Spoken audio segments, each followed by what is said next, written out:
안녕하세요. 저희 채널에 와주셔서 감사합니다. 채널을 좋아하신다면 좋아요와 구독을 눌러주셔서 가장 빠르게 영상을 시청해보세요. 루이스 프라이어 사건, 친아버지를 살해한 소녀의 진실. 자식으로서 부모를 공경하고 효도하는 것은 누구에게나 마땅한 책임입니다. 그러나 냉혈한 자녀가 친부모를 살해하는 사건이 신문에 자주 보도되고 있습니다. 그 중에서도 2010년 미국에서 15세 소녀가 남자친구를 설득해 친아버지를 살해한 비극은 사회에 큰 충격과 슬픔을 안겨주었습니다. 과연 그날 무슨 일이 있었던 걸까요? 지금부터 함께 알아보겠습니다. 가족 내에서도 자식과 부모가 항상 화합하고 서로를 이해하는 것은 쉽지 않습니다. 생활 속 여러 문제가 발생할 때 부모와 자식 간의 거리는 점점 멀어질 수 있습니다. 부모를 살해한 자식에 대한 충격적인 사건들이 많아지면서 가정폭력의 심각성이 커지고 있다는 경종이 울리고 있습니다. 심지어 살인자가 바로 자녀라는 사실이 더욱 큰 충격을 줍니다. 2010년 미국에서 50세의 온순한 아버지 루이스 프라이어가 자신의 딸에 의해 살해당한 사건은 많은 이들에게 충격을 안겼습니다. 당시 소녀의 나이는 겨우 15세에 불과했습니다. 2010년 5월 13일 아침, 미국 오클라호마주 거스리 카운티의 911 구조센터에 비상전화가 울려 퍼졌습니다. 전화기 너머로는 소녀 케일리 프라이어의 다급하고 떨리는 목소리가 들렸습니다. 제발 여기로 와주세요. 아버지가 돌아가셨어요. 피가 사방에 있어요. 전 한 번도 시체를 본 적이 없어요. 구조 요청을 받은 경찰은 곧바로 사건 현장에 도착했습니다. 그들은 안방에서 숨진 채 발견된 아버지 루이스 프라이어의 시신을 확인했습니다. 그의 몸에는 치열한 저항의 흔적으로 보이는 멍 자국이 남아 있었으며 목과 등의 치명적인 자상이 여러 개 발견되었습니다. 처음에 경찰은 루이스 프라이어의 차가 사라진 것을 보고 강도 사건일 가능성을 제기했습니다. 하지만 집안 도난의 흔적이 전혀 없었습니다. 그 결과 경찰은 루이스를 이처럼 잔혹하게 살해할 수 있는 사람은 개인적인 원한을 가진 사람일 것이라고 추정했습니다. 경찰의 조사 과정에서 딸 케일리 프라이어는 전날 밤 자기 전에 아버지를 마지막으로 봤다고 진술했습니다. 평소와 같이 아버지는 매일 아침 케일리를 깨우러 오곤 했지만 그날 아침에는 아무런 소리도 들리지 않았다고 했습니다. 오전 7시쯤 잠에서 깬 케일리는 아버지를 찾으러 나섰고 그때 끔찍한 현장을 목격했다고 전했습니다. 경찰이 아버지에게 원한을 가진 사람이 있는지 묻자 케일리는 모두가 아버지를 좋아해요. 아버지는 정말 좋은 분이에요. 라고 대답했습니다. 딸 케일리가 너무 큰 충격을 받은 상태였기 때문에 경찰은 더 이상 그녀를 신문하지 않았습니다. 대신 경찰은 케일리의 18세 오빠인 키스 프라이어와 대화를 나누었고 키스가 사건이 발생한 밤 내내 친구들과 함께 있었던 것으로 증언을 확보했습니다. 그로 인해 키스는 명백한 알리바이를 가지게 되었습니다. 그 후 경찰은 루이스의 전 부인이자 케일리와 키스의 어머니인 트리샤에게 접근했습니다. 조사 결과 트리샤와 루이스는 1997년에 이혼한 지 13년이 지난 상태였습니다. 루이스는 트리샤의 마약 중독 문제를 더는 견딜 수 없었고 아이들이 어머니의 나쁜 영향을 받을까봐 두려워하며 양육권 소송을 벌였고 최종적으로 자녀 양육권을 얻었습니다. 키스 프라이어는 어머니에 대해 어릴 적에 엄마에 대한 기억이 거의 없어요. 엄마는 감옥에 자주 들어가 있었기 때문에 우리 형제의 기억 속에 엄마의 모습은 희미하게 남아있을 뿐이에요. 라고 말했습니다. 그러나 어머니 트리샤가 그다지 좋은 과거를 가지고 있지 않음에도 불구하고 그녀는 명확한 알리바이를 가지고 있었습니다. 게다가 그녀는 살해할 동기가 전혀 없다고 부인하며 말했습니다. 루이스는 좋은 사람이에요. 요즘 그는 제가 아이들을 데리고 놀러 나갈 수 있도록 언제든지 허락해주고 있어요. 루이스의 가족을 잘 아는 이웃들과 이야기를 나누고 동네 곳곳을 수색한 지 몇 시간이 지났지만 경찰은 별다른 성과를 얻지 못했습니다. 모두가 루이스에 대해 좋은 말을 했고 그와 원한 관계에 있는 사람도 없었습니다.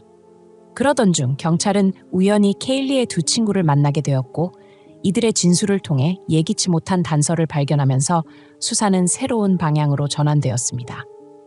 경찰 인터뷰에서 수줍어하고 불안해 보였던 소녀의 모습과는 달리 케일리의 학교 친구 2명은 그녀가 매우 강한 성격을 지녔으며 학교에서 문제아로 소문난 인물이라고 밝혔습니다. 케일리는 15세에 불과했지만 종종 나쁜 친구들과 어울렸습니다. 아버지가 집에 없을 때마다 밤새 술을 마시고 파티를 벌였습니다. 또한 그녀는 교내에서 싸움을 일으켜 여러 차례 퇴학당한 전적도 있었습니다.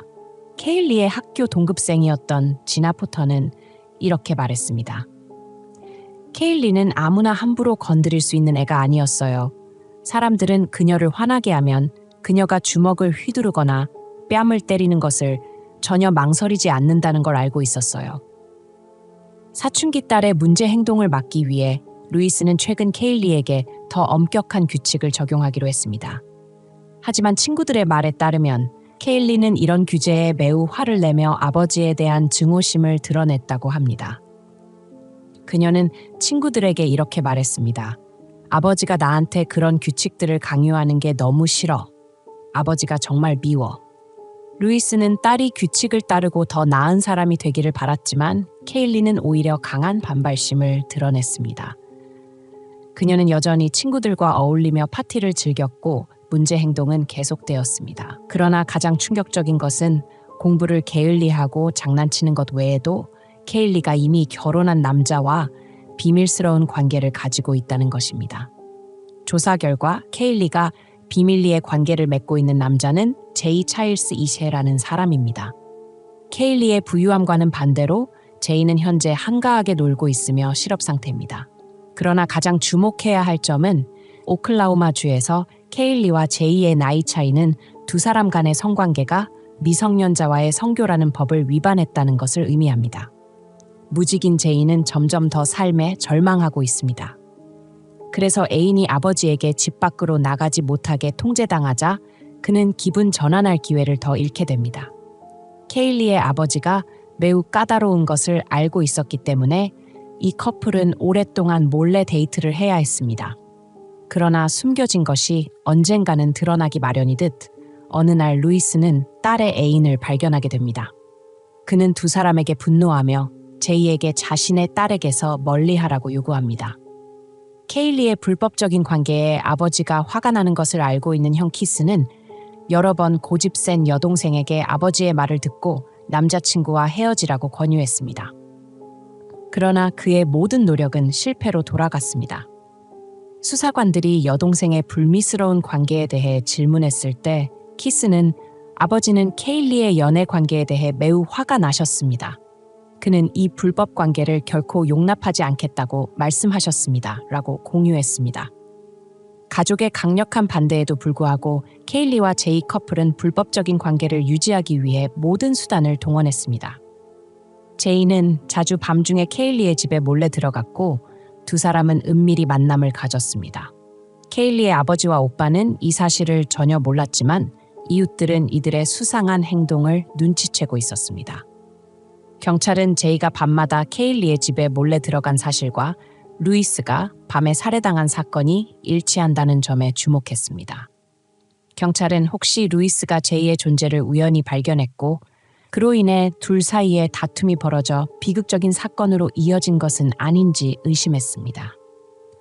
이 가설을 바탕으로 경찰은 제이 차일스를 수배하기 시작했고 예상을 뛰어넘는 소름 끼치는 진실을 밝혀냈습니다. 제이 차일스의 거처를 확인한 후 경찰은 즉시 그를 찾아가 조사를 시작했습니다. 처음에 제이는 자신이 살인 사건과는 전혀 관련이 없다고 주장했습니다. 하지만 경찰의 신문 기술에 굴복한 그는 결국 사건 당일 밤에 케일리의 집에 있었던 사실을 인정했습니다. 과거를 회상하며 제이는 이렇게 말했습니다.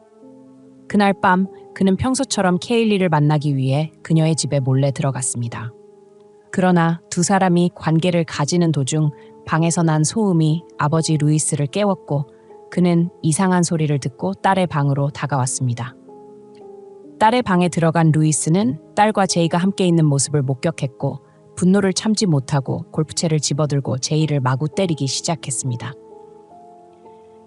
제이는 자신이 부엌으로 몰리게 되었고 그 과정에서 아버지로부터 심한 구타를 당했다고 주장했습니다. 그때 그는 근처에 있던 부엌 칼을 집어들고 자신을 방어하기 위해 루이스를 찔렀다고 했습니다. 하지만 경찰은 제이의 진술에 의문을 제기했습니다. 침실의 혈흔 증거는 루이스가 침대 위에서 살해당했음을 보여주었고 집에 있는 골프채는 여전히 깔끔하게 정리된 상태로 보관되어 있었습니다. 제이의 이야기는 전혀 신빙성이 없었습니다. 그 후 제이는 다시 진술을 바꿔 돈을 훔치기 위해 루이스의 집에 갔는데 루이스가 깨어났고 그는 두려워서 루이스를 찔렀다고 말했습니다. 하지만 이 진술 또한 조사관들의 의심을 피할 수 없었습니다. 경찰은 그의 거짓말을 간파하고 그에게 진실을 말하도록 압박했습니다. 결국 제이는 두려움과 후회 속에서 충격적인 진실을 털어놓았습니다. 이 진술은 사건 현장의 모든 경찰을 경악하게 했습니다. 로건 카운티 전직 보조검사 레슬리 마치는 제이 차일스의 진술을 회상하며 이렇게 말했습니다. 제이는 케일리가 아버지가 너무 가혹하다고 불평했으며 아버지가 자신에게 많은 말도 안 되는 규칙을 강요한다고 했다고 진술했습니다. 케일리는 제이에게 아버지가 죽어야 한다고 말했고 그렇게 되면 어머니와 함께 살 수 있고 제이와도 행복하게 살 수 있을 거라고 설득했습니다. 제이의 진술에 따르면 케일리는 여러 차례 제이에게 아버지를 죽여달라고 요청했습니다.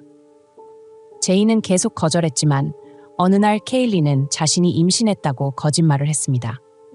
케일리는 제이에게 이렇게 설득했습니다. 아버지가 죽으면 우리 엄마와 함께 살 수 있어.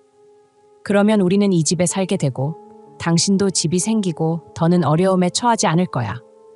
하지만 아버지가 내가 임신한 걸 알게 되면 나를 집에서 내쫓을 거고 난 아무것도 남지 않을 거야. 케일리의 이 말에 제이는 욕심이 생겼고 그녀의 말을 듣고 정신이 흐려졌습니다. 그는 15세 소녀의 계획대로 루이스 프라이어를 살해하기로 결심했습니다. 경찰의 신속한 수사 덕분에 살인사건 발생 후 단 16시간 만에 제이 차일스와 케일리 프라이어는 1급 살인 혐의로 체포되었습니다. 경찰이 케일리의 방을 수색하던 중 그녀의 일기장을 발견했습니다. 일기장에는 케일리가 아버지를 얼마나 증오했는지에 대한 내용이 적혀 있었습니다. 하지만 더 충격적인 사실은 케일리가 임신하지 않았다는 점이었습니다. 그녀는 단지 제이를 속이고 아버지를 살해하도록 유도하기 위해 임신했다고 거짓말을 한 것이었습니다. 이 사실을 알게 된 제이는 완전히 절망했습니다. 그는 자신이 저지른 죄에 대해 깊은 후회를 느꼈습니다. 그는 자신이 여자친구와 뱃속의 아기가 행복해질 수 있도록 돕고 있다고 생각했습니다. 하지만 그것은 전부 케일리의 거짓말이었습니다. 제이는 경찰에게 이렇게 말했습니다. 그녀는 내가 그녀가 원하는 대로 하게 만들었고 결국 그녀가 원하던 것을 얻게 되었어요. 2010년 7월 제이는 법원과 협상하여 1급 살인 혐의를 인정했습니다. 그는 가석방 가능성이 있는 종신형을 선고받는 대신 법정에서 케일리에게 불리한 증언을 하기로 동의했습니다. 2011년 5월 16세가 된 케일리 프라이어는 성인으로서 재판을 받았고 1급 살인죄로 유죄 판결을 받았습니다. 그녀는 가석방 가능성이 있는 종신형을 선고받았습니다.